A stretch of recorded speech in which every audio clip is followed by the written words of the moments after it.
बिहार में डोमिसाइल नीति लागू होनी चाहिए, इसका मैं पूरी तरीके से समर्थन करता हूं।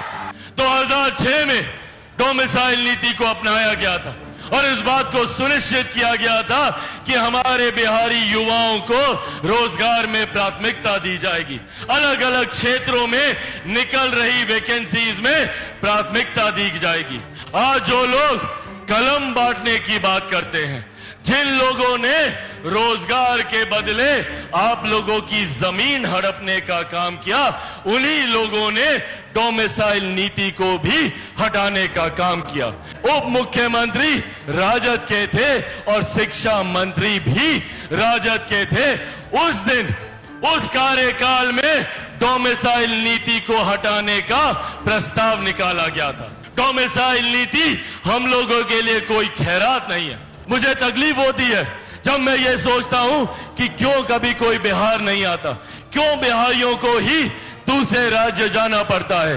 मैं चाहता हूं कि आज के बाद किसी युवा को बाहर ना जाना पड़े, बिहार में कारखाने खुले। जब चिराग पासवान ये बातें करता है तो षड्यंत्र रचा जाता है चिराग पासवान को समाप्त करने का। मुझे मेरी पार्टी से निकाला गया, घर से निकाला गया, परिवार से निकाला गया। चिराग पासवान शेर का बेटा है, रामविलास पासवान का बेटा है। डरता तो भैया मैं किसी से नहीं हूं, जितनी ताकत आजमानी है आजमा लो। पटना जाते हैं, वहां पर धरना प्रदर्शन करते हैं, यहां पर अलग अलग मंच में अपनी बातों को रखते हैं और आपकी उस बात का मैं पूर्ण समर्थन करता हूं जब आप कहते हैं कि बिहार में डोमिसाइल नीति लागू होनी चाहिए, इसका मैं पूरी तरीके से समर्थन करता हूं। पर अगर इस डोमिसाइल नीति को हटाने का कार्य किया, अगर युवाओं के भविष्य से खिलवाड़ करने का काम किया, तो इसका जिम्मेदार कौन है? 2006 में डोमिसाइल नीति को अपनाया गया था और इस बात को सुनिश्चित किया गया था कि हमारे बिहारी युवाओं को रोजगार में प्राथमिकता दी जाएगी। अलग अलग क्षेत्रों में निकल रही वैकेंसीज में प्राथमिकता दी जाएगी। आज जो लोग कलम बांटने की बात करते हैं, जिन लोगों ने रोजगार के बदले आप लोगों की जमीन हड़पने का काम किया, उन्हीं लोगों ने डोमिसाइल नीति को भी हटाने का काम किया। 2023 में जब बिहार में महागठबंधन की सरकार थी और उसमें उप मुख्यमंत्री राजद के थे और शिक्षा मंत्री भी राजद के थे, उस दिन उस कार्यकाल में डोमिसाइल नीति को हटाने का प्रस्ताव निकाला गया था। मैं चाहता हूं कि पुनः एक ऐसी व्यवस्था तैयार हो जहां पे हमारे बिहारी युवाओं को उनका हक, उनका अधिकार मिले। डोमिसाइल नीति हम लोगों के लिए कोई खैरात नहीं है। हम लोग चाहते हैं कि बिहार जैसा राज्य जो बनिस्बत बाकी राज्यों के आज भी मुख्य धारा के साथ नहीं जुड़ पाया है, जरूरी है इस राज्य को ज्यादा से ज्यादा मदद मिले।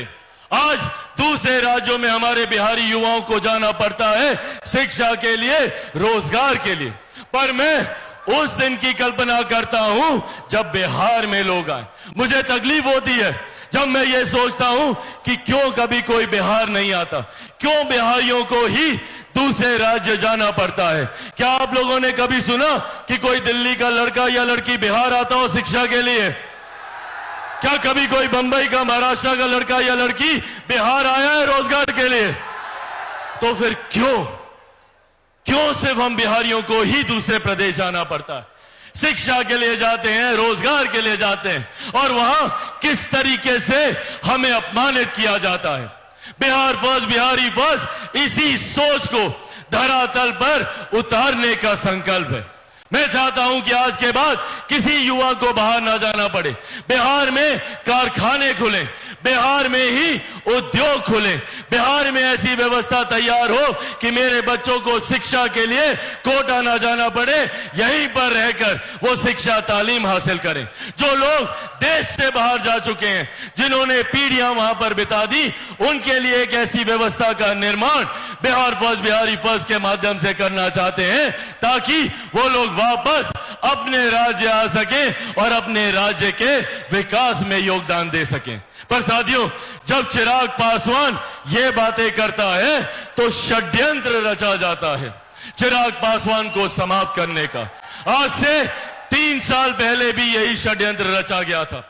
उस वक्त भी हर संभव प्रयास किया गया था कि किसी भी तरीके से चिराग पासवान के बढ़ते कदमों को रोको।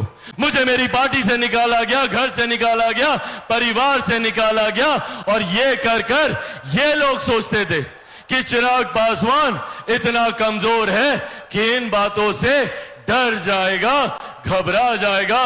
पर जो लोग ये सोचते हैं कि इन बातों से चिराग पासवान के बढ़ते कदम रुक जाएंगे, वो लोग भूल जाते हैं कि चिराग पासवान शेर का बेटा है, रामविलास पासवान का बेटा है। भैया, ना रुकने वाला हूं, ना थकने वाला हूं, और डरता तो भैया मैं किसी से नहीं हूं। जितनी ताकत आजमानी है आजमा लो। सर पे कफन बांध के निकला हूं कि जब तक बिहार को विकसित राज्य नहीं बना दूंगा, तब तक मैं भी चैन की सांस नहीं लूंगा। पर इसके लिए साथियों, जरूरत है मुझे आप सबकी।